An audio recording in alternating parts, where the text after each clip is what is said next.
PAS lawatan IMM 13 sebenarnya adalah merupakan PAS lawatan yang dikeluarkan oleh Lautan Indonesia Negeri Sabah kepada pelarian perang daripada selatan Filipina, di mana pada ketika itu Filipina menghadapi konflik perang saudara di selatan Filipina, dan disitulah kebanyakan rakyat Filipina datang masuk ke negeri Sabah ini atas sebab peperangan.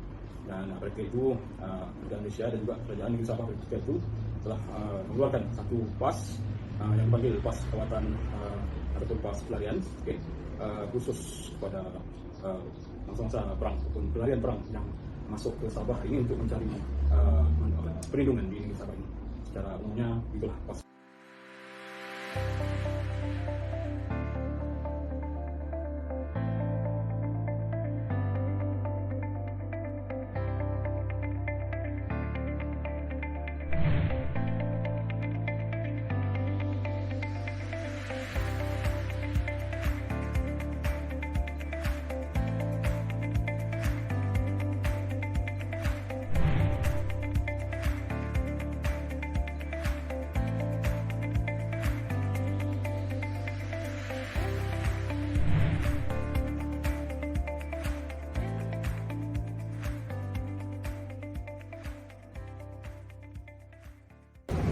Sabah merupakan sebuah negeri yang dikelilingi oleh lautan yang cukup luas.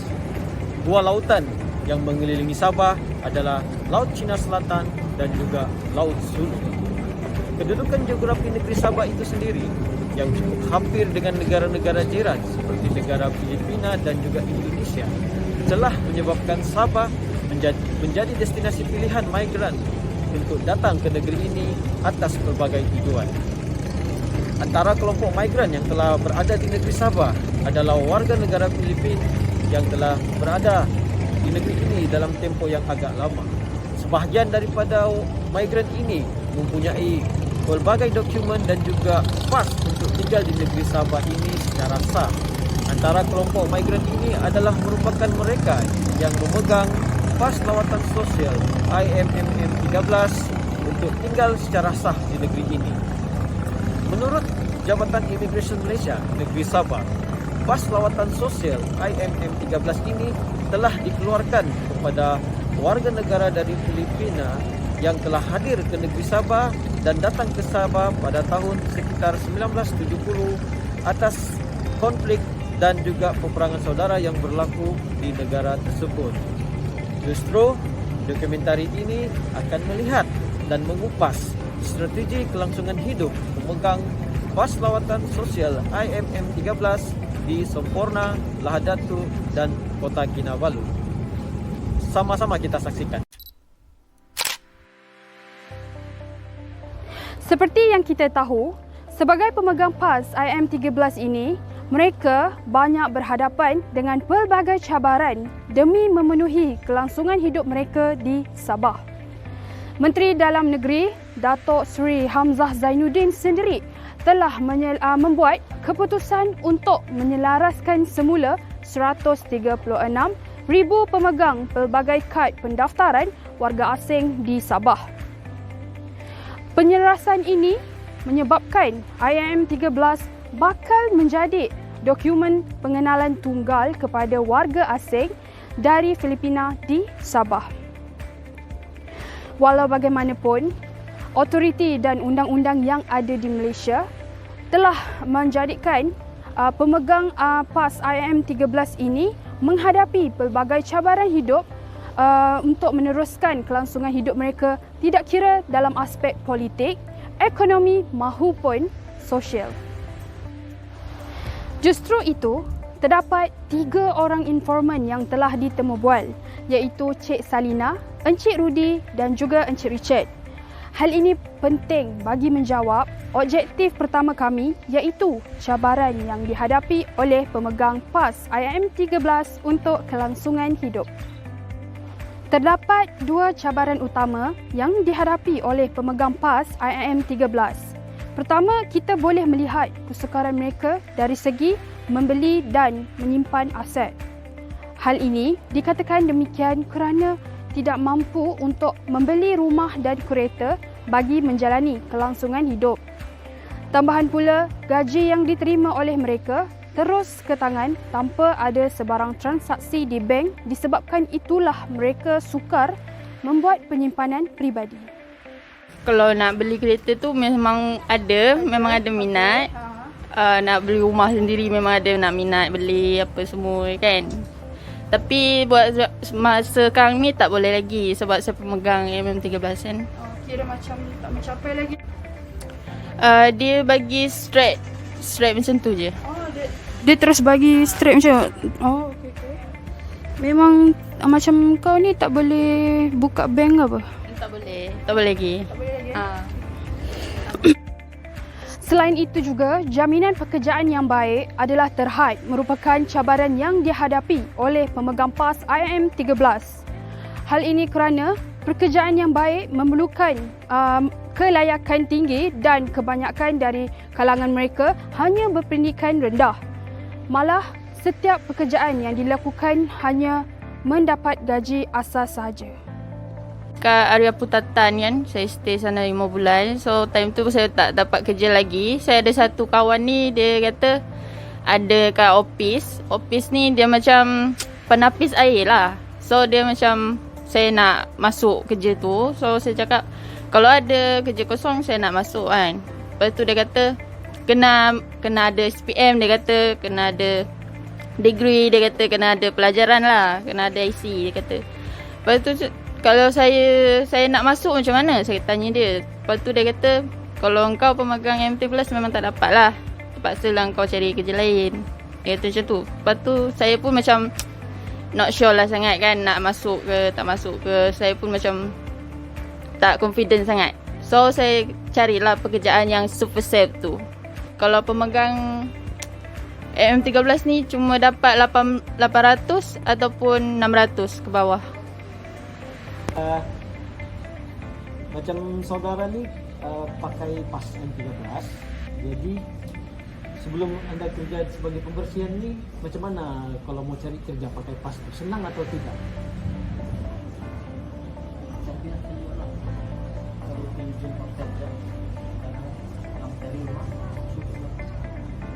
Kadang-kadang terima juga lah, kadang-kadang tidak.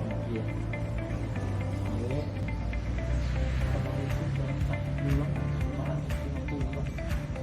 550. Daripada gaji yang saudara terima tu, macam mana kalau anggapan saudara? Boleh dapat cover untuk hidup anda ataupun keluarga anda? Kadang-kadang cukup juga lah. Oh, maksudnya ada masa dia boleh tampung dan kadang-kadang tidak boleh lah macam tu. Ya.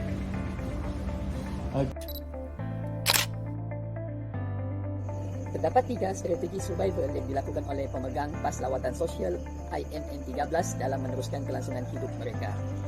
Yang pertama adalah mencari peluang pekerjaan yang stabil dan lumayan. Hal ini seperti yang dinyatakan oleh saudari Nursalina yang merupakan informan yang ditemu bual yang tinggal di Kampung Numbak di daerah Kota Kinabalu. Beliau telah bekerja di usia yang muda serta bekerja di bandar untuk mendapat gaji yang lumayan. Manakala bagi informan yang berada di Lahadatiu, iaitu saudari Richard, beliau mencari kerja tetap dan bekerja lebih masa. Saya start kerja umur 20. Dari undang-undang itu sekarang kan dia gaji minimum. Kita tidak dilabelkan yang itu sebagai pekerja buruh yang memegang paspor. Kita ikut standard level lah, daerah ke daerah. Macam kita di Ladatu ni 1.100, di KK 1.200. Kita ikut standard gaji minimum lah, boleh dapat. Jadi kita dibagi kerja lebih masa, itu overtime. So, kita contohnya di level gaji kita minimum 1.100 dan tambahan kita punya kerja lebih masa tu, kalau kira overall ya keseluruhan kita pun boleh dapat dengan gaji berjumlah 1.500 lah bersih Termasuk OT lah bang. Strategi survival kedua ialah bagi pemegang PAS lawatan IM13 ialah menggunakan kaedah jaringan sosial. Jaringan sosial adalah ikatan as antara individu atau kumpulan yang mempunyai simpulan serta dilindungi oleh norma dan mempercayai ikatan tersebut. Sebagai contoh, melalui hasil temu bual bersama pemegang IM13 iaitu Encik Rudi yang bekerja sebagai tukang pembersihan di Jabatan Imigresen Semporna, beliau telah berkahwin dengan penduduk tempatan dan mendapat kemudahan dalam membeli aset. Misalnya Encik Rudi membeli motosikal atas nama isteri dan aset itu dimanfaatkan atas tujuan keperluan seperti pengangkutan beliau untuk bekerja dan tujuan keperluan lain.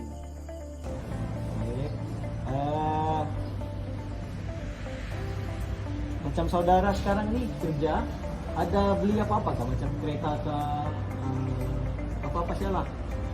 Ya. Lah. Oh, istri beli. Okey. Istri sebagai seorang warga negara lah ataupun. Okey. Kalau macam saudara berurusan di bank ataupun di mana-mana pejabat kerajaan, sebab saudara pakai pas, macam mana saudara berurusan? Istri salah istri yang bawa saudara pergi sana lah, atau macam istri yang berurusan di bank atau di mana-mana pejabat kerajaan lah. Contoh yang kedua iaitu Encik Richard yang bekerja sebagai operator kilang sawit di Lahad Datuk, merupakan salah satu pemegang pas lawatan sosial IM13. Beliau juga berkahwin dengan warga negara dan menggunakan strategi survival tersebut sebagai ikatan jaringan sosial yang erat. Misalnya beliau membuat simpanan duit ke dalam akaun isteri beliau. Ini menunjukkan satu perhubungan yang erat dalam hubungan mereka dan meneruskan kelangsungan hidup serta memperbaiki kualiti hidup mereka. Status dokumen isteri abang? Dia warga negara Malaysia, yaitu berbangsa Bikun dan yang memegang IT lah. Oh, kalau macam dari segi contohnya abang tidak ada membuat potongan APF, jadi gaji yang abang dapat tu secara kasar, bagaimana abang menyimpannya? Di mana abang simpan? Untuk pribadi saya buat simpanan akaun semasa, yaitu di atas nama istri saya. Oh, di situ abang letak simpanan abang lah. Oh, jadi kalau macam abang ingin macam membeli aset seperti rumah kereta, itu saya akan serahkan kepada istri saya. Semuanya atas keseluruhan atas nama dia lah, yang kelayaknya. Oh, segala bila orang simpanan perbankan, abang bertanggungjawabkan sama istri lah. Bagi strategi yang ketiga ialah penjibatan. Pemegang pas lawatan IM13 turut melakukan penjibatan dalam menguruskan perbelanjaan mereka. Misalnya informan yang berada di KK iaitu saudari Nursalina menyatakan akan turun ke bandar sebulan sekali atas tujuan membeli barang keperluan beliau sahaja. Manakala daripada perspektif informan yang berada di Lahad Datuk, beliau pula membuat penyimpanan wang setiap kali beliau menerima gaji. Macam tu sebulan sekali. Nak beli barang kelengkapan, apa yang perlu saya nak beli macam tu, apa yang saya nak perlu beli, nak kelengkapan diri saya, macam tu. Kira banyak juga ke keluar duit untuk keluar masuk daripada sini nak ke darat sana? Kira macam bajet nak gunakan keluar bandar memang banyak lah, dalam 200 atau 100 macam tu. Itu untuk bayar kenderaan je ke atau apa? Sekali dengan beli barang? Sekali lah. Sekali dalam tu. Sepanjang abang berkeluarga ataupun dari status bujang sehinggalah berkahwin, adakah pendapatan yang abang dapat ni dapat bila orang menampung kehidupan abang? Pada awalnya sebelum kawan ya tu dapat. Nah, itu bergantung dengan individu lah. Kalau kita berjimat dapatlah menabung. Dan membatir salah kan gaji 1.000 kalau memang tidak dapat menyimpan. Tapi sebenarnya dapat lah. Kiranya pendapatan abang ni memang abang boleh berjimat dan membuat simpanan lah. Ya. Kesimpulannya di sini, strategi survival yang dilakukan oleh pemegang pas lawatan IM13 adalah sebagai salah satu strategi cara mereka untuk memenuhi kebutuhan mereka bagi mengekalkan status quo kesejahteraan hidup mereka serta meningkatkan kualiti hidup mereka dari semasa ke masa. Walaupun mereka tidak mendapat kelebihan daripada aspek perkhidmatan dan juga kelebihan-kelebihan seperti pemegang pasport lain dan juga pemegang IC, namun mereka tetap beradaptasi dengan keadaan agar mereka terbiasa dengan keadaan yang sebegini. Menurut Dr. Marja Omar yang merupakan pensyarah dan juga penyelidik mengenai undocumented ataupun orang tanpa dokumen serta penyelidik kepada Undang-Undang Antarabangsa menyatakan bagi pemegang pas lawatan IM13 ini berhadapan dengan beberapa cabaran, terutamanya yang pertama adalah mengenai pembaharuan pas IM13 yang tidak sama rata disebabkan oleh karenah birokrasi atau autoriti. Seterusnya yang kedua adalah mengenai tempoh pas pembaharuan yang agak singkat dan menyukarkan bagi pemegang pas lawatan IM13. Seterusnya bagi cabaran yang ketiga, mereka berhadapan dengan permohonan IM13 yang sudah diberhentikan ataupun pemegang pas tergantung. Yang kini kita ketahui pemegang pas lawatan IM13 ini berhadapan dengan status yang tidak diketahui sama ada mereka boleh dilanjutkan atau diberhentikan serta-merta. Dan yang ketiga, bagi pemegang pas IM13 ini berhadapan dengan cabaran tidak berpeluang untuk mendapatkan hak sebagai pelarian.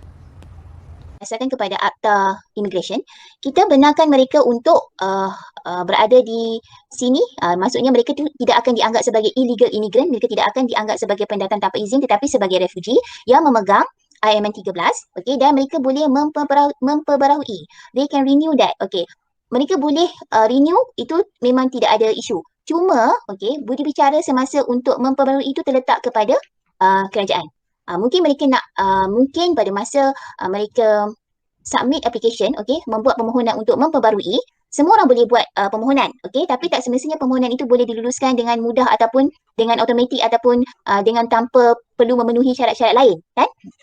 Ada kalanya background mereka perlu disimak, kan? Sebab benda ni dalam masa setahun tu adakah betul dia tidak terlibat dengan jenayah ataupun mungkin ada background check, okay? Dan mungkin dia tidak buat kepada semua permohonan. Mungkin mereka akan, mungkin pihak Jabatan Immigration akan buat secara random check, random background check. Kalau sesiapa yang terpilih secara random itu, secara rawak, lambat sikitlah dia kena tunggu, kan? Sebab betul-betul mereka check sama ada pemohon ini pernah terlibat atau tidak dengan jenayah ataupun pernah berada di tempat-tempat yang disyaki terlibat dengan kegiatan jenayah atau apa-apa saja yang mereka perlukan sebagai dokumen sokongan untuk menyokong permohonan pembaruan tu. Jadi kita katakan itu semua adalah budi bicara Jabatan Immigration. Politik mereka menjadi illegal, pendatang haram. Okey, dan mereka selalunya akan terus dihantar pulang lah, deportation, tapi of course tidak immediate, mereka akan hantar di pusat tahanan dulu sebagainya, kan. Tapi memang kalau terlibat dalam jenayah, ditangkap dan didapati adalah pemegang IMN13, dia akan ditarik semata-mata. Yang mereka akan kalau ikut kalau tidak ada budi bicara lah, mereka akan terus jatuh status illegal. Okey. Jadi mereka akan dilepaskan ataupun kalaulah mereka ni berkelakuan baik, kan, selama ini setiap tahun telah sepanjang berada di sini sebagai pemegang IMN13 ni, setiap tahun telah melakukan pembaruan PAS ini dan mereka tidak pernah terlibat dengan mana-mana aktiviti jenayah, okey, dan mereka telah berada di sini lebih daripada 15 tahun. Apabila mereka telah berada di sini lebih daripada 15 tahun sebagai pemegang PAS IMN13, mereka boleh memohon untuk sesuatu yang kita panggil entry permit, okay? Entry permit itu kalau diluluskan, mereka akan diberikan status permanent resident, penduduk sementara, status temporary, PR, okay? Setelah kamu dapat permanent resident status, itu berdasarkan kepada Undang-Undang Kewarganegaraan, kamu boleh pohon untuk menjadi warga negara. Tapi ada syarat-syarat lain lagi lah. So kamu bayangkanlah untuk daripada IMN13 ni nak tukar kepada PR at least 15 years, kan? So daripada PR untuk perjalanan menjadi warga negara, itu juga akan ambil masa dan mereka ada test-test yang mereka perlu buat, ya, test lisan dan sebagainya, background check up again, document check again. Tapi benda tu possible, okay? Dan ada pun yang telah berjaya. Yang pastinya memang ada announcement, tidak akan dikeluarkan lagi permohonan baru untuk PAS IMN13 ni. Itu memang sudah stop lama lah. kan, sebab memang kita mana ada pelarian lagi dah sekarang, sebab itu yang memang pasti. Cuma yang masih ada, kita panggil sepihan-sepihan ni adalah, kamu kena ingat kan, ada M13 yang memang pemegang itu ada anak kan, ada anak, dan apabila anak mereka itu sudah sampai umur tidak lagi boleh bergantung kepada pas lawatan ibu bapa, mereka terpaksa memohon untuk mereka sendiri. Itu yang satu-satu Jabatan Imigresen luluskan dengan budi bicara dan juga dengan pengamatan yang sangat detail lah, sama ada mereka betul-betul layak. Seterusnya, menurut Dr. Marja Omar sendiri, bagi strategi kelangsungan hidup ataupun survival strategi, bagi pemegang pas lawatan ini sangat bijak kerana mereka melakukan pelaburan, seperti mereka menyimpan emas, dan apabila mereka dalam keadaan terdesak, mereka akan menjualnya. Seterusnya, bagi strategi yang kedua, mereka akan melakukan kegiatan pemberian pinjaman wang. Menurut Dr. Marja, di kalangan mereka sendiri mempunyai ahlung ataupun tempat peminjam wang. Seterusnya, bagi strategi yang ketiga adalah mereka mempunyai survival skill yang tinggi, yang mana mereka mempunyai kepakaran dalam bidang tertentu. Mereka cuba menguasai sesuatu ilmu dan cuba mengaplikasikannya dan menggunakan ilmu tersebut untuk mencari wang ataupun pendapatan. Bagi strategi yang keempat adalah berkaitan dengan seek and approach, di mana bagi pemegang pas lawatan IM13 ini, mereka pandai dan bijak untuk beradaptasi dengan keadaan.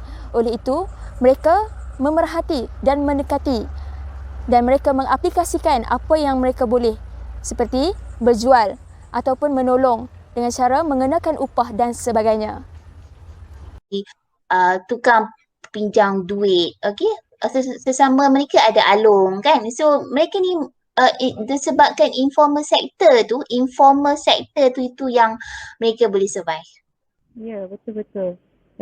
Dia akan pergi kepada mereka yang dia rasa boleh memberikan apa yang dia perlukan pada ketika itu, dan mereka ni memahati. Kalau dia nampak kan, macam kalau dia mabul tu, dia mesti tahu yang orang ni mesti nak cari tempat untuk menyelam, ataupun dia mesti, katakanlah orang tu nak makan seafood atau apa, ataupun orang tu nak berjumpa dengan bajak laut. Berdasarkan daripada data-data yang diperolehi daripada informan-informan pemegang PAS IMM13, apa yang dapat dikaitkan adalah dengan teori social networking, yang mana melalui teori social networking ni lagi, ianya dapat dilihat sebagai satu strategi kelangsungan hidup para pemegang IMM13. Melalui social networking ini, ianya dapat membina satu hubungan interpersonal ataupun interpersonal network dalam kalangan migran, iaitu melalui persahabatan, keluarga, komuniti dan juga migran yang telah lama menetap di sini, yang mana ianya merupakan salah satu hubungan ataupun strategi yang boleh mengukuhkan lagi kedudukan mereka di sini. Jaringan sosial melalui social capital mengukuhkan lagi kedudukan mereka di sini, yang merupakan ianya satu strategi penting bagi mereka untuk mendapatkan peluang pekerjaan maupun sokongan emosi di sini. Keluargalah ataupun rakan-rakan yang telah menetap di sini akan membantu mereka menyediakan tempat-tempat tinggal ataupun sokongan kewangan. Proses migrasi yang bersifat self-sustaining dalam jaringan hubungan sosial ini telah mempertingkatkan lagi kedudukan ataupun menjadi satu kelebihan untuk pemegang PAS IMM13 untuk memperluas dan memperkukuhkan lagi peluang mereka untuk mendapatkan pekerjaan dan juga mempertingkatkan strategi kelangsungan hidup mereka di sini. Dalam pada masa yang sama, melalui self-sustaining juga, ianya dapat mengurangkan risiko mereka berada di sini dari segi keselamatan dan juga memberi sokongan dalam memberi sokongan juga kepada mereka untuk meneruskan mencari peluang pekerjaan di sini. Jadi, social networking ini berfungsi memberi pengurusan dalam strategi kelangsungan hidup para pemegang IMM13 untuk meneruskan atau memperkukuhkan lagi mereka di sini, yang mana ianya dapat memberi akses kepada peluang pekerjaan, sokongan psikologi, tempat tinggal, keselamatan dan juga sokongan keuangan kepada mereka. Jadi, para pemegang IMM13 tidak lagi perlu risau ketika mana mereka berada di sini apabila social networking mereka semakin kukuh dengan adanya hubungan interpersonal, social capital dan juga self-sustaining antara mereka. Secara rumusannya, bagi isu pemegang PAS lawatan IM13 ini, para pembuat dasar dan orang tertinggi haruslah meneliti dan memperhalusi isu ini. Ini kerana kita bukan sahaja memberi kelayakan kepada mereka. Tetapi kita juga sebenarnya mengehadkan perkembangan dan hak asasi mereka tersendiri. Walhal mereka merupakan entiti ataupun golongan manusia yang juga menyumbang kepada pembangunan negara. Oleh itu, sebagai kesimpulannya, hal ini harus diperhalusi untuk mencapai bukan sahaja kebaikan dan manfaat kepada pemegang PAS lawatan M13, bahkan ia juga harus diperhalusi untuk memberi manfaat kepada pembangunan negara.